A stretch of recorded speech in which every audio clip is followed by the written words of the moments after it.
Coming up on Mountain News this morning, an Eastern Kentucky community gathers to say one final goodbye to a football legend. And Kentucky struggles to get its workforce back on track, leaving business leaders looking elsewhere for opportunities. Dedicated to Eastern and Southern Kentucky, this is WYMT Mountain News this morning.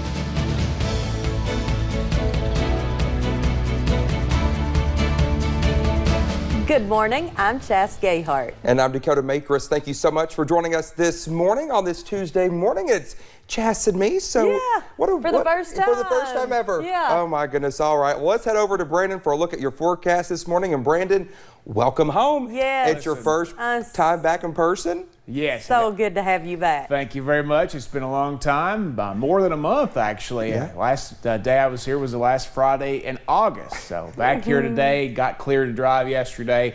Good shape. All right, let's get into that forecast this morning because we are seeing some patchy dense fog in some locations as you head out the door this morning. We're also tracking some clouds trying to move in there, some rain down to our south. We're going to continue to watch that. Live pinpoint Doppler radar this morning. Not a whole lot to scan, just a little bit of moisture ground clutter around those radar sites. But that fog, as we mentioned, is pretty thick and dense this morning. So anywhere you see that's less than 5 miles, that's pretty dense fog. Several spots right there, low visibility. Temperatures a bit cooler this morning, 57 in Hazard, 59 Prestonsburg, Jonesville, Williamsburg, Somerset, 55 up toward Danville, and 59 also in Moorhead. So your out the door forecast, you can leave your rain gear at home this morning, but take it with you for later because I do think we'll see a mix of sun and clouds this morning, and then we'll continue to see the possibility for some warmer temperatures as we head deeper into the daytime hours. Dakota? All right, Brandon, thank you so much. Legendary mountain coach Jim Matney died last week and yesterday amidst an outpouring of support from across the region. His loved ones said their goodbyes. WYMT's Betty Forbes has more about his impact.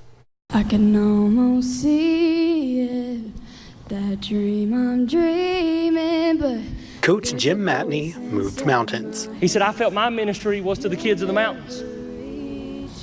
That's where God could use me. By teaching mountain people how to come together. And time again, Jim Matney opened his mouth and he spoke for those who could not speak for themselves. He put the world on notice and let them know that the mountains are not a place of sitting down, but standing up. So the team he created, on and off the field, came together Monday for one more huddle. Today is a Hall of Fame ceremony. Hundreds of people poured in, each one moved by the coach and character he was. He taught us how to win. He taught us how to be tough. He taught us how to never quit. He taught us how to never give up. He taught us how to be champions. But most of all, after he taught us how to live, he taught us how to die. Each one changed by the memories shared. His love for the people of these mountains was as deep as the hollows that they were raised in. And the legacy that he cemented in these mountains will be as strongly cemented as the mountains themselves in our region for many years to come. Taking this next mountain together for him. Because he was so much more than a coach. So much more. In Johnson County, Buddy Forbes, WYMT Mountain News. Matney's family extended their gratitude for the community's support and prayers. We have the full funeral service posted on our website. Well, in the spring of 2020, you might remember that Governor Andy Beshear, by executive order, released inmates in prisons and jails that were overcrowded to help slow the spread of COVID. Well, on Monday, Governor Beshear said his team only released inmates who were nonviolent and non-sexual offenders. But the Kentucky GOP says that is not true.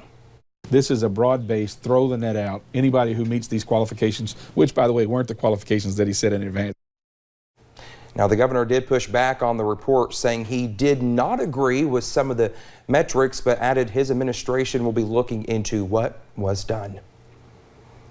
The Commonwealth surpassed 700,000 total cases of COVID-19, and we're inching closer to 9,000 deaths. But hospitalizations, the positivity rate, and case numbers continue to decrease.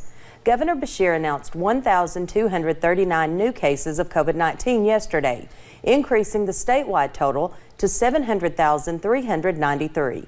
There were 26 new deaths reported as well. This brings the death toll to 8,906. The positivity rate is a little more than 9%.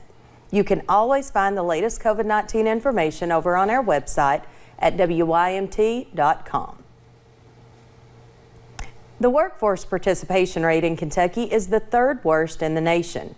At about 56.3%, nearly 1.5 million adult Kentuckians are out of the workforce. This leaves business owners looking for employees and other leaders looking elsewhere for expansion and investment. Authors of a report on the crisis from the Kentucky Chamber Foundation see a crisis but offer solutions to avoid it.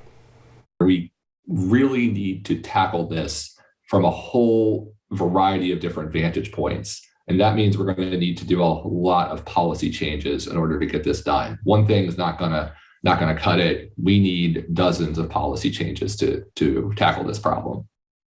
The authors of the report hope to see changes in immigration and tax policy and will be working towards multiple goals during the next legislative session.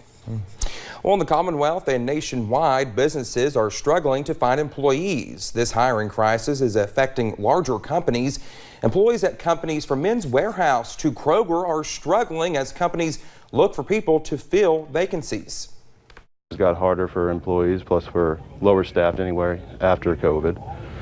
It just started weighing on people, so slowly they just start finding another job. We are struggling a little bit to fill open roles, and right now we're focusing on gearing up for flu season, for the holiday selling season.